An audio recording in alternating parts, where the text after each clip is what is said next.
പറഞ്ഞിട്ട് എന്താ കാര്യം? അമാവാസിയുടെ അമാവാസി പുരുഷോത്തമമാസം. എന്താ അമാവാസി അമാവാസി പുരുഷോത്തമ എന്നുള്ളത് മാത്രമല്ല, എന്നാലും ഒന്നുകൂടെ പറഞ്ഞേട്ടെ. പുരുഷോത്തമ പുരുഷോത്തമമാസത്തെയാണോ ആ പ്രഭു? ഉം? ഉം. പുരുഷോത്തമ മാസം. പുരുഷോത്തമ മാസം പുരുഷോത്തമ മാസത്തിന്റെ പുരുഷോത്തമ മാസത്തിലെ അവസാനത്തെ ദിവസം. ആ ദിവസം അവസാന അവസാനത്തെ ദിവസം. ഞായറാഴ്ചയാണ്. ഹരേ കൃഷ്ണ. അപ്പൊ നമ്മള് പങ്കെടുക്കാതിരിക്കാൻ പറ്റുമോ? പറ്റത്തില്ല. പറ്റത്തില്ല എന്ന് മാത്രമല്ല, ഞായറാഴ്ചക്ക് ഒരു പ്രത്യേകതയുണ്ട്. എന്താ ഞായറാഴ്ചക്ക് ഒരു പ്രത്യേകത?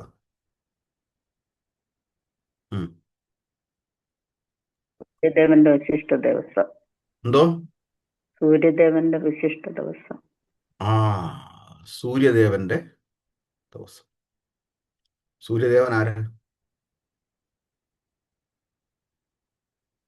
ഭഗവത്ഗീത ശ്ലോകം പറഞ്ഞിട്ടെ. ഭഗവത്ഗീത ഭഗവാന്റെ ഭഗവാൻ തന്നെ. അത് തന്നെ പോട്ടെ. ഭഗവത്ഗീത ശ്ലോകം പറഞ്ഞിട്ടെ. ഭഗവത്ഗീത ഇമം ആ വിവസ്വതേ ഇമം വിവസ്വതേ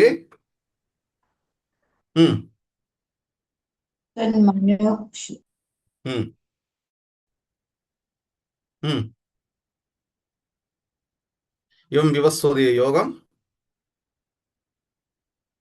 അധ്യായം 4, ശ്ലോകം നമ്പർ 1. ഇമം ശ്രീഭഗവാനുവാച ഇമം വിവസ്വതേ യോഗം പ്രോക്തവാനഹമവ്യയം വിവസ്വാൻ മനവേ പ്രാഹ മനുരിക്ഷ്വാകവേ അബ്രവീത്. ഹരേ കൃഷ്ണ പ്രഭു. ഭഗവത്ഗീതയുടെ ചരിത്രം അവിടെ തുടങ്ങുകയായി ഇല്ലേ? അവിടെ അല്ലേ തുടങ്ങുന്നത്? അതെ പ്രഭു. മഹാഭാരതത്തില് ഭഗവത്ഗീതയുടെ ചരിത്രം, അല്ലെങ്കിൽ ഭഗവത്ഗീതയുടെ ചരിത്രം 4-ാമത്തെ അധ്യായത്തിൽ 1-ാമത്തെ ശ്ലോകത്തിൽ തുടങ്ങുകയായി. അതും ആദ്യമായി ഞാൻ ഈ മൂല്യമായ സന്ദേശം ആർക്ക് ഉപദേശിച്ചു കൊടുത്തു? സൂര്യദേവന് വിവസ്വാൻ. തീർച്ചയായിട്ടും നമ്മൾ ഞായറാഴ്ച എന്നുമാണ് രാവിലെ എഴുന്നേറ്റ് ആ വിവസ്വാന്റെ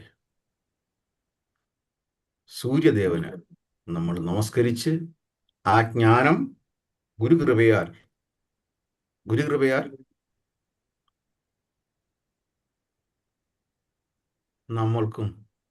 ഞങ്ങൾക്കും കിട്ടണമേ.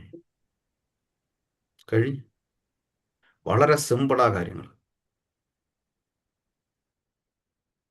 ആ ഒരു പ്രൊട്ടക്ഷൻ നമുക്കും കിട്ടണമെന്ന് പറയുമ്പോൾ ചിലർ പറയത്തില്ലേ, ആദിത്യ ദശയൊക്കെ ചിലപ്പോൾ ചില പ്രശ്നങ്ങളൊക്കെ ഉണ്ട്. ഈ ഒരു പ്രാർത്ഥനയോടുകൂടെ മാറുമല്ലേ?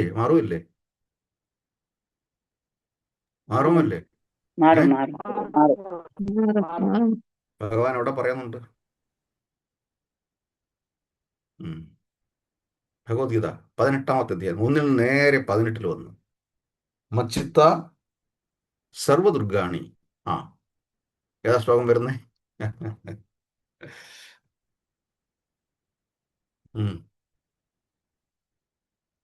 മച്ചിത്ത സർവദുർഗാണി.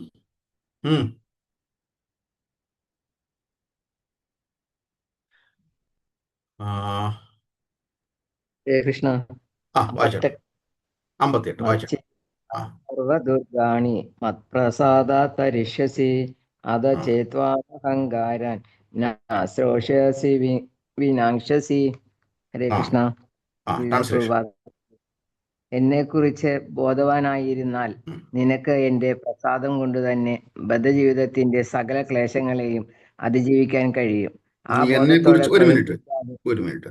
എന്നെ കുറിച്ച് ബോധവാനായിരുന്നാൽ എപ്പോഴും, അതോടെയാണ് ശീല പ്രഭുപാദര് പേരിട്ടത് കൃഷ്ണ കോൺഷ്യസ്നസ്, അവബോധം.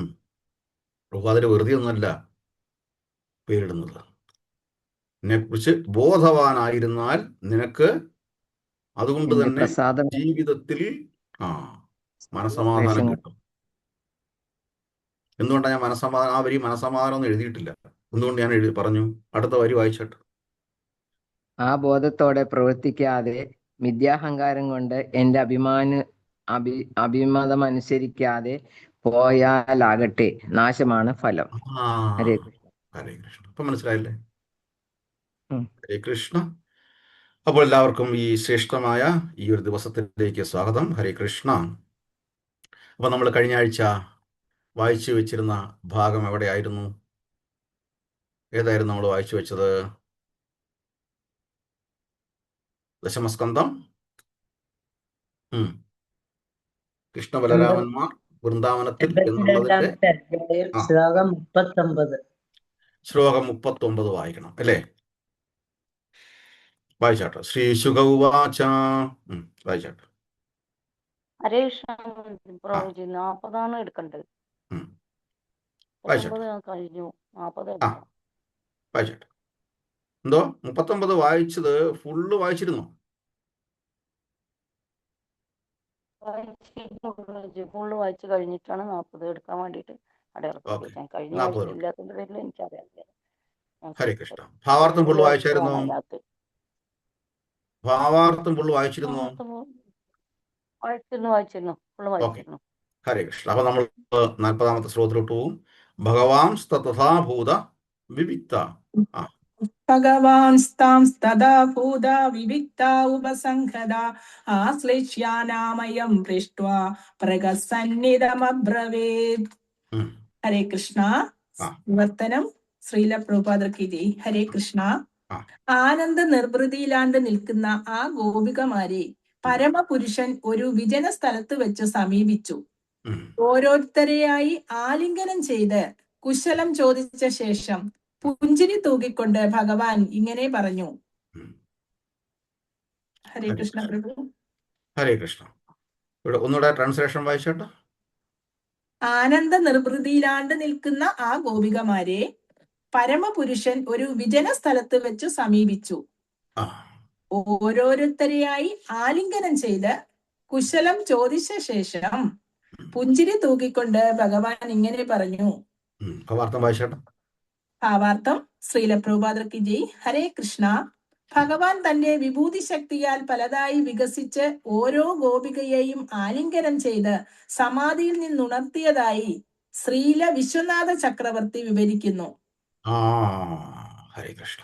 വിരഹ ദുഃഖം ഇപ്പോൾ ശമിച്ചുവോ എന്ന് തിരക്കുകയും ഇവരുടെ മാനസിക നില ലാഘവപ്പെടുത്തുവാൻ പുഞ്ചിരി തൂകുകയും ചെയ്തു. ഹരേ കൃഷ്ണ. ആ ഹരേ കൃഷ്ണ. നിഗൂഢമായ ഒരു അനുഗ്രഹമാണ് ഭഗവാൻ കൊടുക്കുന്നത്. അതുകൊണ്ടാണ് വിജനസ്ഥലം എന്ന് പറയുന്നത്. ഭഗവാൻ അർജുനനോട് എന്താ പറഞ്ഞത്? ഞാൻ ഈ ശാസ്ത്രം എന്തുകൊണ്ടാണ് ഉപദേശിക്കുന്നത്?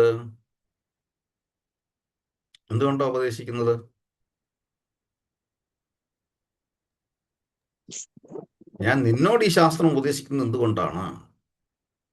ലോക നന്മയ്ക്കായി. ആ ആ ലോക നന്മയ്ക്കായി.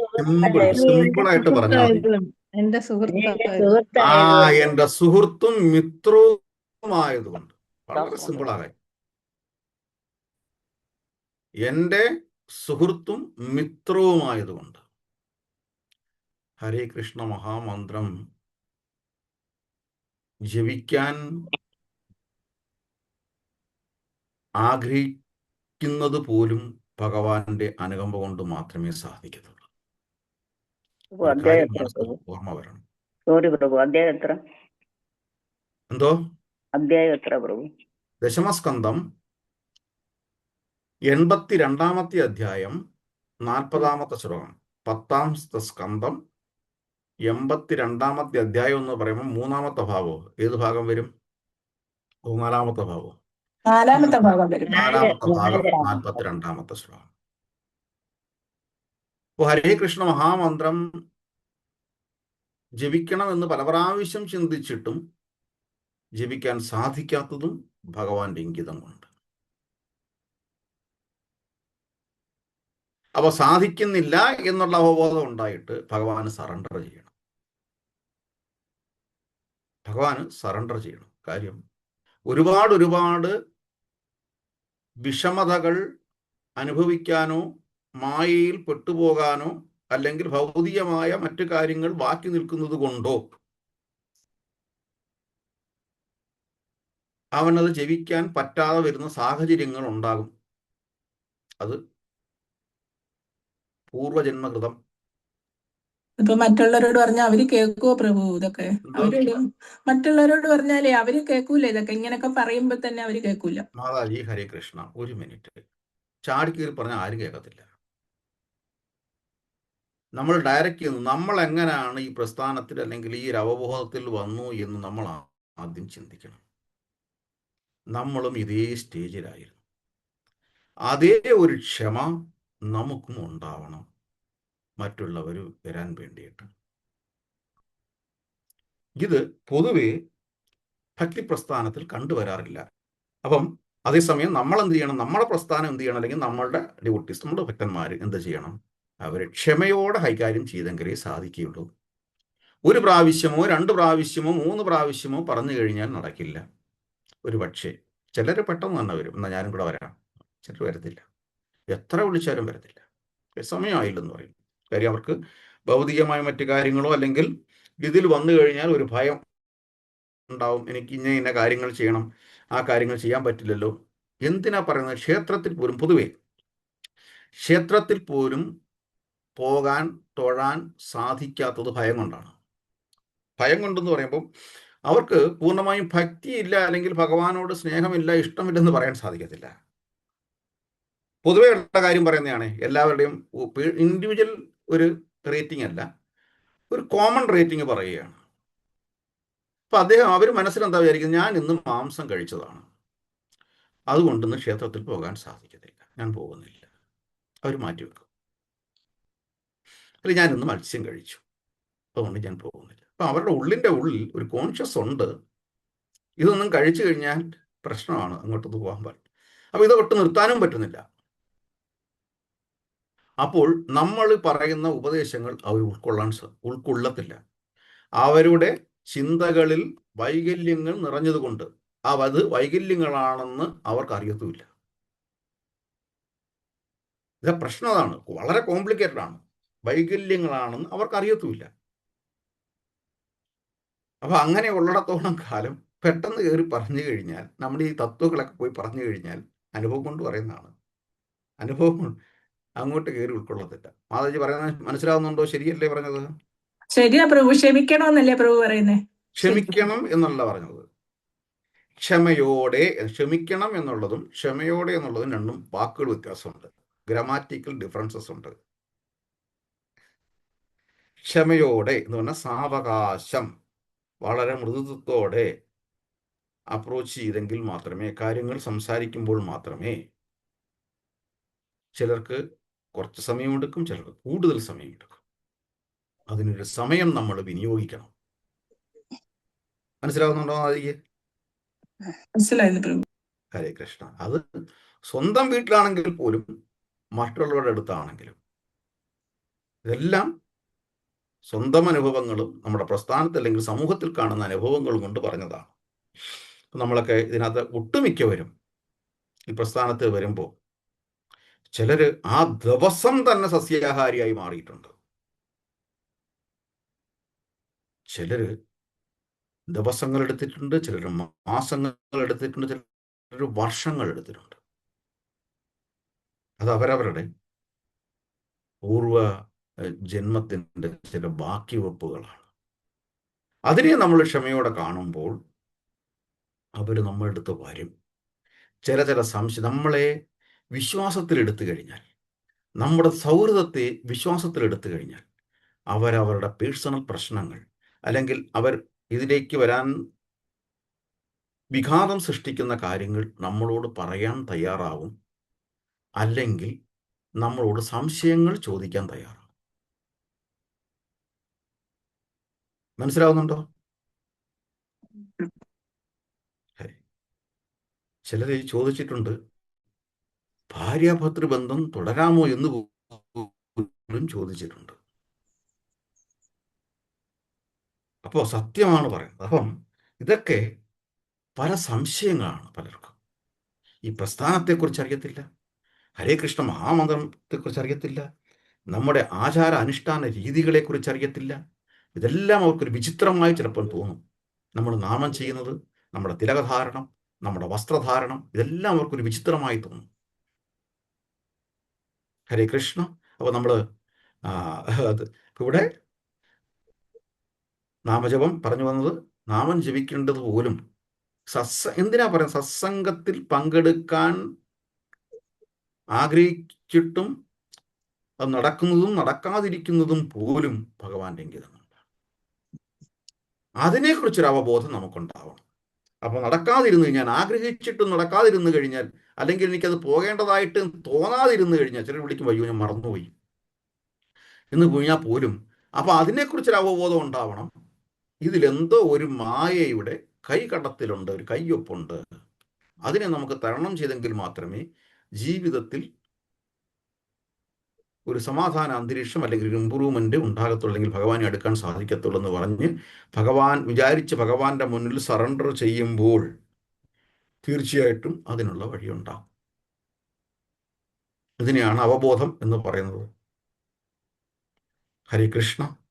അപ്പോൾ ഇവിടെ ഇതെല്ലാം ഒരു നിഗൂഢമായ, അതുകൊണ്ടാണ് ഈ ഗോപസ്ത്രീകളെടുത്തും വളരെ വിജനമായ സ്ഥലത്ത് എന്ന് എടുത്തു പറയുന്നത്, ആരുടെയും സാന്നിധ്യത്തിൽ അല്ലാതെ എന്നാണത്.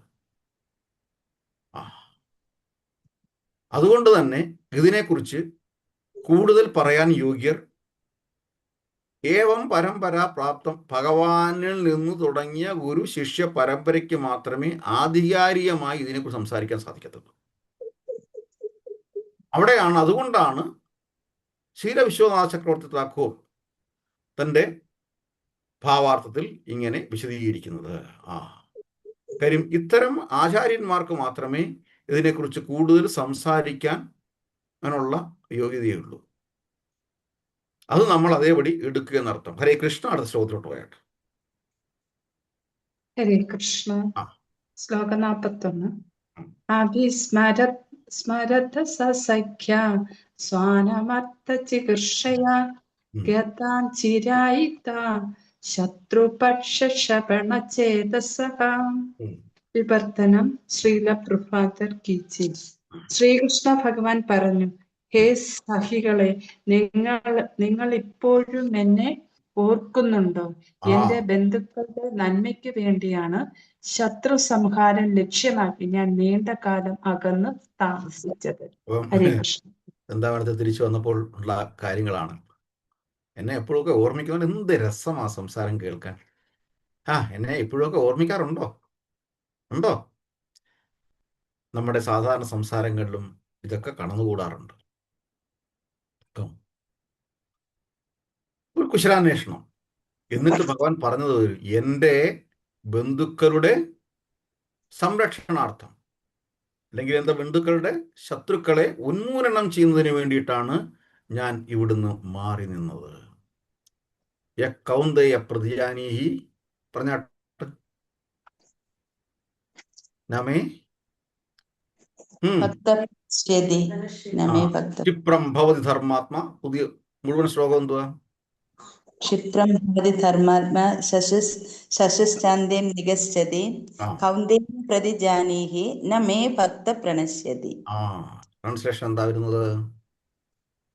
എന്റെ ഭക്തന് ഒരിക്കലും നാശം സംഭവിക്കുകയില്ല. അവൻ ക്ഷിപ്രം, പെട്ടെന്ന് തന്നെ, ക്ഷിപ്രം, അവൻ എന്നെ സ്മരിക്കുകയാണെങ്കിൽ, കൃഷ്ണ എന്നൊരൊറ്റ വാക്ക് മതി, ക്ഷിപ്രം. ഇവിടെ പ്രഭുപാദര് എടുത്ത് ഒരാൾ ചോദിച്ചതാണ്, സ്വാമി ഇതൊക്കെ പാപങ്ങളെന്നൊക്കെ പറയാറുണ്ട്, ഒരുപാട് പാപങ്ങളും ചെയ്തിട്ടുണ്ടെന്നും പറഞ്ഞു. ശരിയാണ്. ഭഗവാനെ വിളിച്ചു കഴിഞ്ഞാൽ പിന്നെ എത്ര കാലം എടുക്കും എന്ന് ചോദിച്ചു. അപ്പം പ്രഭുപാദര് പറഞ്ഞ ആൻസർ, സ്പോണ്ടേനിയസ് ആൻസർ പറഞ്ഞ within 1 minute, 1 minute, within 1 minute. എന്നിട്ട് പ്രഭുപാദര് ഈ ശ്ലോകങ്ങൾ പറഞ്ഞു, ക്ഷിപ്രം ഭവതി ധർമാത്മാ ശാന്തി നിഗച്ഛതി കൗന്ദേയ പ്രതിജാനീഹി നമേ ഭക്ത്യ പ്രണശ്യതി. ഭഗവാന്റെ മുന്നിൽ പരിപൂർണമായി നിങ്ങൾ സറണ്ടർ ചെയ്തു കഴിഞ്ഞാൽ, പിന്നെ പരിപൂർണമായി ശരണാഗതി ചെയ്തു കഴിഞ്ഞാൽ, പിന്നെ അതിൽ ഒരു കാല വീഴ്ച ഉണ്ടാകില്ല. ഭഗവാൻ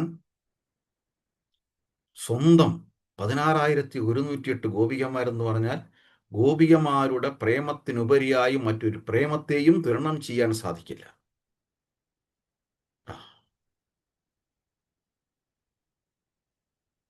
ആ ഗോപികമാരെയും വിട്ടിട്ടാണ് ഭഗവാൻ ഈ പറഞ്ഞ ബന്ധുക്കളുടെ സംരക്ഷണാർത്ഥം ശത്രുക്കളെ ഉന്മൂലനം ചെയ്യുന്നതിന് വേണ്ടിയിട്ട് വൃന്ദാവനം വിടുന്നത്. ഹരേ കൃഷ്ണ. അപ്പം തീർച്ചയായിട്ടും ഈ റിലേഷൻഷിപ്പ് നമ്മൾ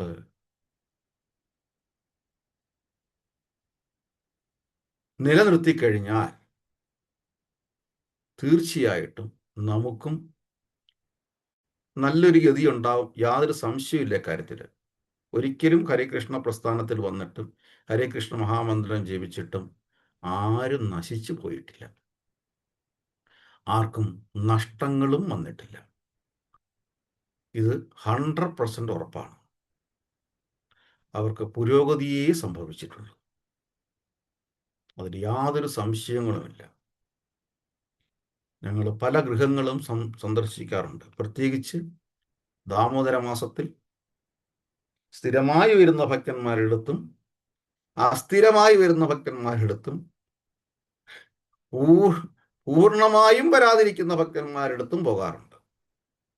ഈ 3 കൂട്ടർക്കും ഒരിക്കലും നഷ്ടം സംഭവിച്ചിട്ടില്ല. മനസ്സിലാവുന്നുണ്ടോ?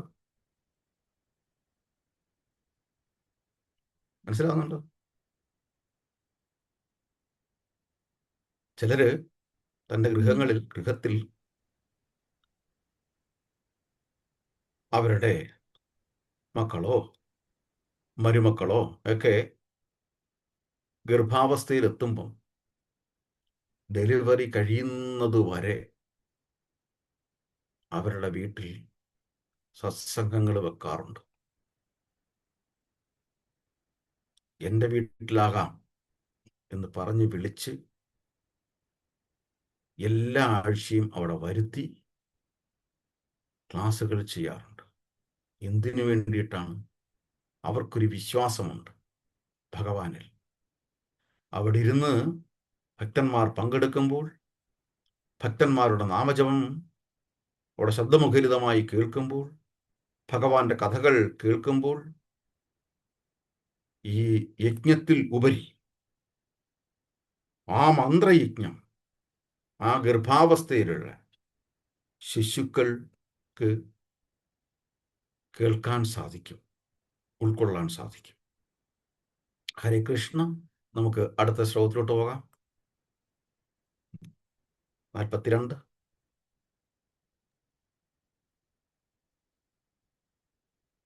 ഹരേ കൃഷ്ണ. അപ്യവദ്യായ തസ്മാൻ സിദ്ധാകൃതജ്ഞാ വിശങ്കയാ ന്യൂനം ഭൂതാനി ഭഗവാൻ യുനക്തി വിയുനക്തി ച. ശ്രീലപ്രഭുപാദർക്ക് കൃതജ്ഞയില്ലാത്തവനാണ് ഞാനെന്നു കരുതി നിങ്ങൾ എന്നെ വെറുക്കുന്നുണ്ടോ? ഭഗവാനല്ലേ ജീവാത്മാക്കളെ ഒന്നിച്ചു ചേർക്കുന്നതും വേർതിരിക്കുന്നതും. ഹരേ കൃഷ്ണ.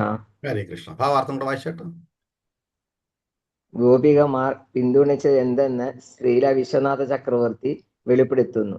രാവും പകലും ഞങ്ങളെ ഓർത്ത് ഹൃദയം ഛിന്നഭിന്നമാവുകയും വിരഹ ദുഃഖത്താൽ എല്ലാ ഇന്ദ്രിയ സുഖങ്ങളും ഉപേക്ഷിക്കുകയും ചെയ്ത ഭഗവാനെ പോലെയല്ല ഞങ്ങൾ. നിന്നെ ഓർത്തിട്ടേ ഇല്ല എന്ന് മാത്രമല്ല, നീ ഇല്ലാതെ ഞങ്ങൾ തികച്ചും സന്തുഷ്ടരുമായിരുന്നു. ഇതിനു പ്രതികരണമായിട്ടാണ് ഞാൻ തന്റെ കൃതജ്ഞതയെ അവർ വെറുത്തുവോ എന്ന് കൃഷ്ണൻ തിരക്കുന്നത്. ഹരേ കൃഷ്ണ. ഒന്നിടത്ത് വായിച്ചോട്ടെ. ഗോപികമാർ ചിന്തിച്ചത് എന്തെന്ന് ശ്രീല വിശ്വനാഥ ചക്രവർത്തി വെളിപ്പെടുത്തുന്നു. രാവും പകലും ഞങ്ങളെ ഓർത്ത് ഹൃദയം ഛിന്നഭിന്നമാവുകയും വിരഹ ദുഃഖത്താൽ എല്ലാ ഇന്ദ്രിയ ദുഃഖങ്ങളും ഉപേക്ഷിക്കുകയും ചെയ്ത ഓർത്തിട്ടില്ല. എനിക്ക് എന്തോ ഒരു മിനിറ്റ് ഞാൻ ഒന്നുകൂടെ വായിക്കാൻ. ഇപ്പൊ പറഞ്ഞത് നീ കൃത്യമായിട്ട് ആ ഭാവാർത്ഥം കേൾക്കാം. എന്തോ എവിടെയോ ബ്രേക്ക് ഔട്ട് ആവുന്നു. റേഞ്ചിൻ്റെ പ്രശ്നമായിരിക്കും, എൻ്റെതാണോ അതോ മാതായുടെ ആണോ എന്ന് മനസ്സിലാവുന്നില്ല. ആർക്കെങ്കിലും മറ്റൊരാൾ കൂടെ വായിച്ചു നോക്കാമോ? എൻ്റെ പ്രശ്നമാണെന്ന് അറിയാൻ, അതുകൊണ്ടാ. ഹരേ കൃഷ്ണ. വായിക്കട്ടെ പ്രഭു. ആ വിവർത്തനമില്ലേ? അതെ, ഭാവാർത്ഥല്ലേ മാതാജി ഇപ്പോൾ വായിച്ചത്? അതെ അതെ അതെ. ആ ആ ഹരേ കൃഷ്ണ. ഭാവാർത്ഥ ശ്രീല പ്രഭാതർ കി ജയ്. ഗോപികൾ ചിന്തിച്ചതെന്തെന്ന് ശ്രീല വിശ്വനാഥ് ചക്രവർത്തി വെളിപ്പെടുത്തുന്നു. രാവും പകലും ഞങ്ങളെ ഓർത്ത് ഹൃദയം ഛിന്ന ഭിന്നമാകുകയും വിരഹ ദുഃഖത്താൽ എല്ലാ ഇന്ദ്രിയ സുഖങ്ങൾ ഉപേക്ഷിക്കുകയും ചെയ്ത ഭഗവാനെ പോലെയല്ല ഞങ്ങൾ. ഞങ്ങൾ നിന്നെ ഓർത്ത് സന്തുഷ്ടരുമായിരുന്നു. ഇതിന് പ്രകടമായിട്ടാണ് തന്റെ കൃതജ്ഞതയെ ഞാൻ വെറുത്തുപോ എന്ന് കൃഷ്ണൻ തിരക്കുന്നത്. ഹരേ കൃഷ്ണ പ്രഭു. ഹരേ കൃഷ്ണ. ഒരു പക്ഷേ എനിക്കായിരിക്കാം, ഇടയ്ക്കിടയ്ക്ക് ലാസ്റ്റിലും എനിക്കും പറ്റി, ഒരു പക്ഷേ എൻ്റെ പ്രശ്നങ്ങളായിരിക്കാം. ഓക്കെ, എനിവേ, ഹരേ കൃഷ്ണ. ഇവിടെ വളരെ വിദഗ്ധമായിട്ടാണ് ഗോപികമാർ ചിന്തിക്കുന്നത്. കാര്യം, ഗോപികമാർക്കറിയാം ഞങ്ങളുടെ മനസ്സ് വായിക്കാൻ കൃഷ്ണന് പറ്റുമെന്നുള്ളത്. നമ്മുടെ മനസ്സ് വായിക്കാൻ കൃഷ്ണന് സാധിക്കും. അതുകൊണ്ട് തിരിച്ചിട്ട് ചിന്തിച്ചു. എന്ത് രസമാണ്! ഞങ്ങൾക്കൊന്നും ഒരു കുഴപ്പമില്ലായിരുന്നു, അങ്ങായിരിക്കും ഞങ്ങളെക്കുറിച്ച് ചിന്തിച്ച് വേവലാതിപ്പെട്ടത്. അടുത്ത ശ്ലോകം വായിച്ചിട്ട്. ഹരേ കൃഷ്ണ. 43 ഹരേ കൃഷ്ണ. വായുർ യഥായ് ഹനാനീകം തൃണം തൂലം ത്യജാംസി ച സംയോജ്യാക്ഷിപതേ ഭൂയസ് തഥാ ഭൂതാനി ഭൂതകൃത്. ട്രാൻസ്ലേഷൻ. വിവർത്തനം ശ്രീല പ്രഭാതർ കി ജയ്. മേഘങ്ങൾ, പുൽക്കൊടികൾ, പഞ്ഞിത്തുണ്ടുകൾ, പൊടിപടലങ്ങൾ എന്നിവയെ വീണ്ടും ചിതറിപ്പറിക്കുന്നതിനായി കാറ്റ് ഒന്നിക്കുന്നത് പോലെയാണ് സൃഷ്ടാവ് താൻ സൃഷ്ടിച്ച ജീവജാലങ്ങളോടും ചെയ്യുന്നത്. ഹരേ കൃഷ്ണ പ്രഭു. ഒന്നുകൂടെ വായിച്ചിട്ട് വിവർത്തനം. ഹരേ കൃഷ്ണ. മേഘങ്ങൾ, പുൽക്കൊടികൾ, പഞ്ഞിത്തുണ്ടുകൾ, പൊടിപടലങ്ങൾ എന്നിവയെ വീണ്ടും ചിതറിപ്പിക്കുന്നതിനായി കാറ്റ് ഒന്നിപ്പിക്കുന്നത് പോലെയാണ് സൃഷ്ടാവ് താൻ സൃഷ്ടിച്ച ജീവജാലങ്ങളോടും ചെയ്യുന്നത്. ഹരേ കൃഷ്ണ. എന്ത് രസത്തിലാണ് ആ അർത്ഥം വിവർത്തനം വരുന്നത്, ആ ശ്ലോകം. എന്ത് രസമാ! ഒന്നിപ്പിച്ചെങ്കിൽ മാത്രമേ വിഘടിപ്പിക്കാൻ സാധിക്കത്തുള്ളൂ, അല്ലേ? ആണല്ലേ? വിഘടിച്ച് നിന്നെങ്കിൽ മാത്രമേ ഒന്നിപ്പിക്കാൻ സാധിക്കത്തുള്ളൂ. എന്ത് രസത്തിലാണ് സംസാരിക്കുന്നത്! അപ്പൊ ഇതെല്ലാം ഭഗവാന്റെ ഒരു ലീലകളാണ്. അതുകൊണ്ട് തന്നെ ആ സ്നേഹത്തെ പൂർണ്ണമായും പിടിച്ചു പറ്റാൻ രാധാറാണിയെ എങ്ങനെ ചെയ്തു നിർത്തി? പരകീയ ഭാവത്തിൽ നിർത്തി, ശരിയല്ലേ? എന്ന് പറഞ്ഞാൽ വിഘടിപ്പിച്ച് തന്നെ നിർത്തി. ഗോപികമാരുടെ പൂർണ്ണമായ സ്നേഹം ശരിക്കും ആരാ അനുഭവിച്ചറിഞ്ഞത്? ഗോപികമാരുടെ ഭഗവാനോടുള്ള പൂർണ്ണമായ സ്നേഹം, അല്ലെങ്കിൽ അവരുടെ വിരഹമായ ദുഃഖം ആരാ ഏറ്റവും കൂടുതൽ അനുഭവിച്ചറിഞ്ഞത്? ആരാ?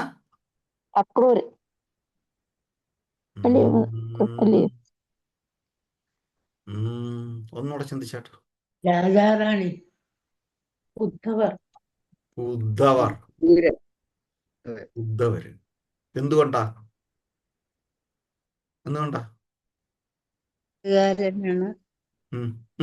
കൂട്ടുകാരനാണ്, കുഞ്ഞിലെ കളിക്കൂട്ടുകാരായിരുന്നു. അതുകൊണ്ടാണോ?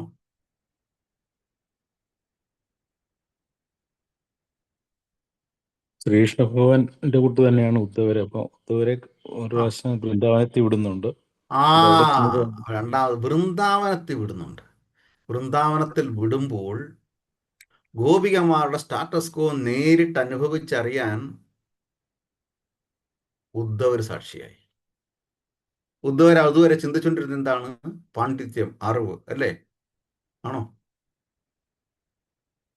ഏറ്റവും ജ്ഞാനമുള്ള വ്യക്തി, ആ ജ്ഞാനമാണ് എല്ലാത്തിനും പ്രധാനം. പക്ഷേ അതിലുപരി ഭഗവാനോടുള്ള നിഷ്കളങ്കമായ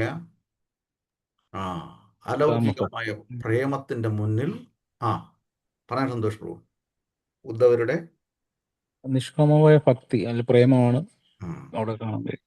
അതിന്റെ മുന്നിൽ ഉദ്ധവരുടെ ജ്ഞാനം ഒന്നുമല്ലാതായിപ്പോയി, ഇല്ലേ? ഹരേ കൃഷ്ണ. ഹരേ കൃഷ്ണ. ഒരു പാവപ്പെട്ട ഒരു ബ്രാഹ്മണൻ ഉണ്ടായിരുന്നു. ഇതിന് പേര് അവൻ മറന്നുപോയി. അദ്ദേഹത്തിന് അക്ഷരാഭ്യാസമില്ല. അക്ഷരാഭ്യാസമില്ലാത്ത ആ ബ്രാഹ്മണൻ, പാവപ്പെട്ട ബ്രാഹ്മണൻ, ഭഗവത്ഗീത എടുത്ത് മടിയിൽ വെക്കുമ്പോൾ മറ്റുള്ളവരെ കളിയാക്കുമായിരുന്നു. വായിക്കാൻ അറിയാത്ത ഇയാൾ ഭഗവത്ഗീത മടിയിൽ വെച്ചിട്ട് എന്താണ് കാര്യം എന്നുള്ളത് അവര് കളിയാക്കും. ഇദ്ദേഹം ഒന്നും മിണ്ടത്തില്ല. അതും കുട്ടികൾ പുസ്തകം എങ്ങനെയാ പിടിക്കുന്നത്? പൊതുവെ കുട്ടികൾ, എന്തോ ഒരു വ്യത്യാസം ഇല്ലേ? പൊതുവെ കാണാറുള്ളതാ. കുഞ്ഞുങ്ങള് വിദ്യാഭ്യാസം തുടങ്ങുന്ന സമയത്ത് ഗുരു തിരിച്ചു വെച്ച് കൊടുക്കുമ്പോൾ മാത്രമേ ശ്രദ്ധിക്കണം, ആ കുട്ടി നേരെ വായിച്ചു തുടങ്ങത്തുള്ളൂ. അവിടുന്ന് തുടങ്ങുകയായി ഗുരുനാഥൻ തുണ ചെയ്യുക സന്തതം, തിരുനാമങ്ങൾ നാവിന്മേലെപ്പോഴും, പിരിയാതെ ഇരിക്കണം നമ്മുടെ നരജന്മം സഫലമാക്കിയിടുവാൻ. കൃഷ്ണ കൃഷ്ണ മുകുന്ദ ജനാർദ്ദന, കൃഷ്ണ ഗോവിന്ദ നാരായണ ഹരേ. ഓമജ്ഞാനതിമിരാന്തസ്യ ജ്ഞാനാഞ്ജന ശലാകയ ചക്ഷുരുന്മീലിതം യേന തസ്മൈ ശ്രീ ഗുരവേ നമഃ. ഒരു ഗുരുവിന്റെ അനുഗ്രഹത്തോടെ ആ കുഞ്ഞ് ബുക്ക് നേരെ പിടിക്കുന്നു. ശരിയല്ലേ പറഞ്ഞത്? ആണോ അല്ലേ? കുഞ്ഞുങ്ങൾ അക്ഷരം എഴുതി തുടങ്ങുമ്പോൾ സാധാരണ അവർ വെറുതെ എഴുതി തുടങ്ങും. ഒരു പേന അല്ലെങ്കിൽ ഒരു പെൻസിൽ കൈ കൊടുക്കുമ്പോൾ അവർ വരയ്ക്കുന്നത് വലത്തുനിന്ന് ഇടത്തോട്ടായിരിക്കും, അല്ലേ? ആണല്ലേ? എല്ലാം തലതിരിഞ്ഞ പ്രവൃത്തിയായിരിക്കും ചെയ്യുന്നത്. കാര്യം നമ്മൾ ജനിച്ചതേ തലതിരിഞ്ഞാണ്, അല്ലേ? അപ്പൊ ഇതിനെ നേരെയാക്കി എടുക്കാൻ ഒരു ഗുരുവിന്റെ സാന്നിധ്യം ആവശ്യമാണ്. നമ്മൾ പറഞ്ഞു നിർത്തിയത് എന്താ? മറന്നുപോയി. എവിടെ പറഞ്ഞു നിർത്തിയേ? ബ്രാഹ്മണന്റെ കഥ. ബ്രാഹ്മണന്റെ കഥ. അങ്ങനെ തലകീഴായി പിടിച്ച് വായിച്ചുകൊണ്ടിരിക്കുന്ന സമയത്ത് എല്ലാവരും കളിയാക്കാറുണ്ട്. അങ്ങനെ ഒരിക്കല് മഹാപ്രഭുവും ഇത് കാണാനിടയായി. മഹാപ്രഭു നോക്കുമ്പം ഇദ്ദേഹം ഭഗവത്ഗീത ഗ്രന്ഥം തിരിച്ചു പിടിച്ചിരിക്കുകയാണ്. പക്ഷേ കണ്ണിൽ നിന്ന് ധാരധാരയായിട്ട് വെള്ളം ഒഴുകുന്നുണ്ട്, കരയുന്നു. മഹാപ്രഭു ചോദിച്ചു, എന്താ അങ്ങ് ചെയ്യുന്നത്? പറഞ്ഞു, ഞാൻ ഭഗവത്ഗീത വായിക്കുകയാണ്. ഭഗവത്ഗീത വായിക്കുന്നു. അങ്ങ് തലതിരിച്ചാണല്ലോ പിടിച്ചിരിക്കുന്നത്. പ്രഭോ, ഗുരു, എനിക്ക് അക്ഷരം വായിക്കാൻ അറിയത്തില്ല. പ്രഭു, എനിക്ക് ഭഗവത്ഗീത വായിക്കാൻ അറിയില്ല. പക്ഷേ എൻ്റെ ഗുരു പറഞ്ഞു ദിവസവും ഭഗവത്ഗീത വായിക്കണം എന്നുള്ളത്. ഞാൻ അങ്ങനെ ഈ ഭഗവത്ഗീത ഞാൻ ഇങ്ങനെ മടിയിലിരുത്തി ഇങ്ങനെ വെച്ചിട്ട് അതിലിങ്ങനെ വെറുതെ നോക്കിക്കൊണ്ടിരിക്കും. അപ്പോൾ അങ്ങ് കരഞ്ഞതോ? ഞാൻ എൻ്റെ ഭഗവാനെ കുറിച്ച് ചിന്തിച്ച് കരഞ്ഞുകൊണ്ടിരിക്കുകയായിരുന്നു. എന്താ ചിന്തിച്ചത്? പ്രഭു, 18 ദിവസം യുദ്ധം ചെയ്യുമ്പം ഈ 18 ദിവസവും രാവിലെ മുതൽ വൈകുന്നേരം വരെ ആഹാരം പോലും കഴിക്കാതെ എൻ്റെ കൃഷ്ണൻ അർജുനന്റെ ചവിട്ടും തൊഴിയും അനുഭവിച്ചുകൊണ്ട് തന്നെ ആ 18 ദിവസവും അർജുനനെ സഹായിക്കാൻ നിന്നില്ലേ? എൻ്റെ കൃഷ്ണൻ, എൻ്റെ ഭഗവാൻ എത്ര എത്ര കാരുണ്യവാനാണ്, ദീനാനുകമ്പനാണ്. ഹേ കൃഷ്ണ കരുണാ സിന്ധു ദീനബന്ധോ ജഗത്പദേ ഗോപേശ ഗോപികാ കാന്ത രാധാ കാന്ത നമോസ്തുതേ. മഹാപ്രഭു അദ്ദേഹത്തെ കെട്ടിപ്പിടിച്ചു. അങ്ങാണ് ശരിക്കും ഭഗവത്ഗീത വായിച്ചത്, അങ്ങാണ് ശരിക്കും ഭഗവാനെ അറിഞ്ഞത്, അങ്ങാണ് ശരിക്കും ഭഗവാന്റെ ഭക്തൻ എന്ന് പറഞ്ഞു. ഇതാണ് ഭഗവാനും ഭക്തനും തമ്മിലുള്ള ബന്ധം. ആ ബന്ധത്തിൽ വിഘടിക്കുകയും ഒന്നിപ്പിക്കുകയും ഒക്കെ ചെയ്യുന്നത് ഭഗവാന്റെ ലീലകളാണ്. അടുത്ത ശ്ലോകത്തിലോട്ട് പോയാട്ടെ. ഹരേ കൃഷ്ണ. ശ്ലോകം 44. മയി ഭക്തിർഹി ഭൂതാനം അമൃതത്വായ കൽപ്പത്തെ ദൃഷ്ട്യാ യഥാസിൻ മത്സ്നേഹോ ഭവതി നാമതാപനഃ. വിവർത്തനം ശ്രീല പ്രഭാതർ കീച്ചെ. എനിക്ക് ഭക്തിയുത സേവനം അർപ്പിക്കുന്നത് ഏതൊരു ജീവസത്തെ ശാശ്വത യോഗ്യനാക്കുന്നു. നിങ്ങൾ ഭാഗ്യം കൊണ്ട് എന്നോട് അതിവിശിഷ്ടമായ പ്രേമഭാവം വളർത്തുകയും അതിനാൽ നിങ്ങൾ എന്നെ നേടുകയും ചെയ്തു. ഹരികൃഷ്ണ. ഇതിനകത്ത് ആ രണ്ടാമത്തെ വരി ഒന്ന് വായിച്ചാട്ട് ഒന്നുകൂടെ. നിങ്ങൾ ഭാഗ്യം കൊണ്ട് എന്നോട് ഭാഗ്യം. ഭാഗ്യമുള്ളവന് മാത്രമേ അതിവിശിഷ്ടമായ പ്രേമഭാവത്തിൽ നിർത്താൻ സാധിക്കും. അതാണ് ഞാൻ നേരത്തെ വീണ്ടും പറഞ്ഞത്, ആദ്യമേ പറഞ്ഞത്. ഹരേ കൃഷ്ണ മഹാമന്ത്രം ജപിക്കണമെങ്കിൽ പോലും ഭഗവാന്റെ അനുകമ്പ കൂടിയേ തീരൂ. ഭഗവാന്റെ റിലേഷൻഷിപ്പ്, അല്ലെങ്കിൽ നമ്മൾ പണ്ട് പറയുന്നത് വൺ വേ ട്രാഫിക് ആയി പോകും. 2 വേ ട്രാഫിക് ആക്കി എടുക്കണം നമുക്ക്. അതിന് സാധന ആവശ്യമാണ്. ഭൗതികമായിട്ട് പോലും 1 വേ ട്രാഫിക് 2 വേ ട്രാഫിക് എടുക്കാൻ എത്ര കോളേജിൽ ആരൊക്കെ പഠിച്ചിട്ടുണ്ട്? എല്ലാവരും പഠിച്ചിട്ടുണ്ടാവുമല്ലോ. അങ്ങോട്ടൊന്നും പോകുന്നില്ല. ഹരേ കൃഷ്ണ. അപ്പം ഭഗവാന്റെ അചഞ്ചലമായ, ഭഗവാന്റെ അമൂല്യമായ ഒരു സ്നേഹം നമുക്ക് പിടിച്ചെടുക്കണമെന്നുണ്ടെങ്കിൽ നിരന്തരമായ സാധന ആവശ്യം. എന്താ സാധന? നാമജപം. ഹരേ കൃഷ്ണ ഹരേ കൃഷ്ണ കൃഷ്ണ കൃഷ്ണ ഹരേ ഹരേ, ഹരേ രാമ രാമ രാമ ഹരേ ഹരേ. നമ്മുടെ പ്രേമഭാചനങ്ങളെ നമ്മൾ ബുക്കിലും പേപ്പറിലും ന്യൂസ് പേപ്പറിലും ഒക്കെ എഴുതി ശീലിച്ചതുപോലെ ഭഗവാന്റെ നാമം എപ്പോഴും ഓർമ്മിച്ചുകൊണ്ടേയിരിക്കണം എന്നർത്ഥം. ഊണിലും ഉറക്കത്തിലും അർജുനനെ പോലെ ആകണം നമ്മൾ ഒരു മിനിമം ലെവലാ പറഞ്ഞത്. മിനിമം അർജുനനെ പോലെയെങ്കിലും ആവണം.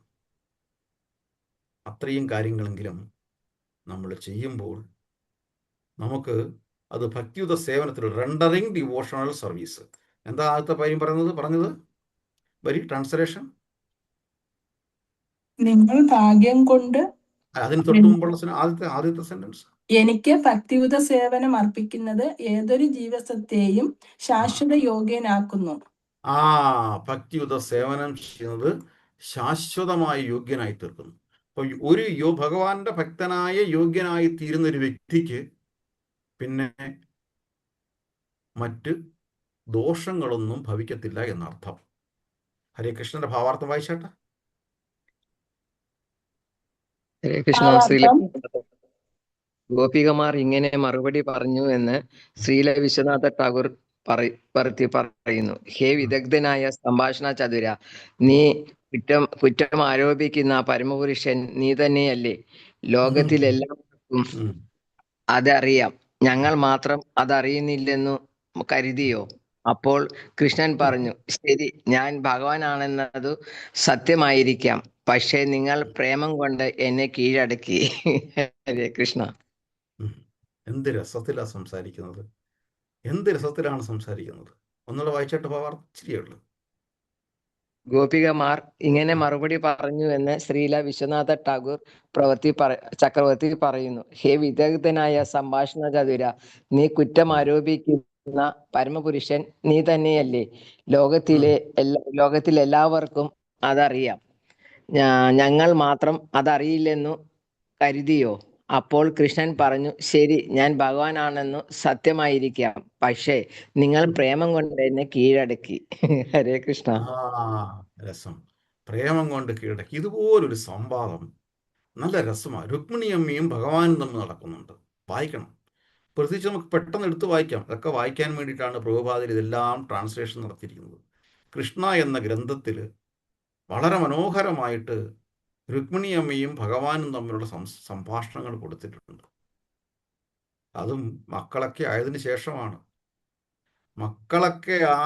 ശേഷമാണ്. രുക്മിണി അമ്മ എടുത്ത് പറയുന്നത്, രുക്മിണി, നീ എന്നാലും ഒന്ന് ആലോചിച്ച് നോക്കൂ, എന്നെ നിനക്ക് കല്യാണം കഴിക്കണമായിരുന്നോ? എനിക്കൊന്നുമില്ല, ഞാൻ വെറും ഒരു ഇടയച്ചെറുക്കൻ മാത്രമായിരുന്നു. എന്നിട്ടും നീ എന്തിനാണ് എന്നെ പ്രേമിച്ചത്? എന്ന് മാത്രമല്ല രുക്മിണി, ഭവതി ഇത്രയും നാൾ വളർത്തിക്കൊണ്ടുവന്ന അച്ഛനും അമ്മമാരെ പെട്ടെന്ന് കളഞ്ഞിട്ട് എൻ്റെ അടുത്ത് വരാൻ തോന്നിയല്ലോ. ജ്യേഷ്ഠനുമായിട്ട് ഞാൻ യുദ്ധം ചെയ്തപ്പോൾ എൻ്റെ കൂടെ സഹോദരനെ മാറ്റി നിർത്തി എൻ്റെ കൂടെ നിന്നല്ലോ. രുക്മിണി, ഇതൊക്കെ കൊള്ളാമോ എന്നൊക്കെ ചോദിച്ച് വേദനിപ്പിക്കുമായിരുന്നു. ഇതിനൊക്കെ വളരെ ശുണ്ഠി പിടിപ്പിക്കാൻ ചോദിക്കുന്നതാണ്, രസം. പക്ഷേ രുക്മിണി അമ്മ ശുണ്ഠി പിടിച്ചില്ല. എന്ത് രസമാണെന്നറിയാമോ? തിരിച്ച് മറുപടി പറയുന്നത് നല്ല ലളിതമായ ഉത്തരങ്ങളിലൂടെ പറയുമ്പോൾ, എനിക്ക് ശ്രേഷ്ഠമായ ഒരു വ്യക്തിയിലാണ് ഞാൻ എത്തിക്കുന്നത്. അഹം സർവസ്യ പ്രഭവു മത്തക സർവം പ്രവർത്തതേ ഇതി മത്വ ഭജന്തേ മാം ബുധാഭാവ സമന്വിതാഹ. ഈ ഒരു അർത്ഥത്തിലാണ് രുക്മിണി അമ്മ അവിടെ സംസാരിച്ചത്. ഈ ഭൗതിക ആധ്യാത്മിക ലോകങ്ങളുടെ ഉറവിടം ഞാനാണ് എന്നറിയുന്ന ബുദ്ധിമാന്മാർ എൻ്റെ അടുത്ത് വരുന്നു. അപ്പം കൃഷ്ണൻ തിരിച്ച് പറയും, രുക്മിണി അമ്മ, ഞാനിതൊന്നുമല്ല ഉത്തരം പ്രതീക്ഷിച്ചത്. എത്ര പേര് വായിച്ചു ഈ ഭാഗങ്ങള്? എത്ര പേര് വായിച്ചിട്ടുണ്ട്? ഇത് കർഹ്യജിത്ത് അധ്യായം എന്ന് പറയത്തില്ലേ പ്രഭുജി? എന്തോ കർഹ്യജിത്ത് അധ്യായം കൊട്ടിയൂർ ഭഗവാനുമായിട്ട് ബന്ധപ്പെടുത്തി പൂന്താനം വായിക്കുമായിരുന്നു ഈ ഭാഗം എന്നൊക്കെ പറഞ്ഞു. കൊട്ടിയൂരപ്പന് ഭയങ്കര ഇഷ്ടമാണ്. അറിയില്ല, പക്ഷേ പ്രഭുപാദർ അവിടെ എന്താണ് കൊടുത്തിരിക്കുന്നത് ഓർമ്മ വരുന്നില്ല. കൃഷ്ണനല്ല കൊടുത്തത്. പ്രഭുപാദർ രുക്മിണി അമ്മയും ഭഗവാനും എന്താ ഓർമ്മയുണ്ടാവുമോ? ഹരേ കൃഷ്ണ. എന്നാലും അത് ഓർമ്മിച്ച് വെച്ചാലേ, ഇനി അല്ല ഞാൻ തിരിഞ്ഞു പോയി വീണ്ടും ബുക്ക് എടുക്കണം. അത് രുക്മിണിയും കൃഷ്ണനും തമ്മിലുള്ള സംവാദത്തിലാണോ അത് വരുന്നത് പ്രഭു? അതെ. നല്ല രസമാണ്, വായിക്കണം, വെറുതെ ഇരുന്ന് വായിക്കണം. നമ്മൾ ഈ ആഴ്ചപ്പതിപ്പുകളും സീരിയലുകളും ഒക്കെ നമ്മൾ പണ്ട് കാണുകയോ കേൾക്കുകയൊക്കെ ചെയ്യാറുണ്ടായിരുന്നു. ചിലപ്പോൾ ഇന്നും കുറച്ച് പേരൊക്കെ വായിക്കും. അതേ ലാഘവത്തോടെ എടുത്ത് വായിച്ചാട്ട് കുഴപ്പമില്ല.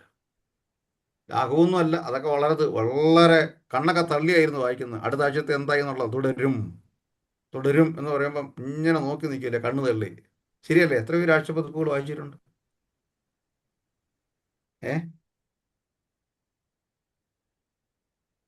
ആരും വായിച്ചിട്ടില്ല അല്ലേ? ഹരേ കൃഷ്ണ.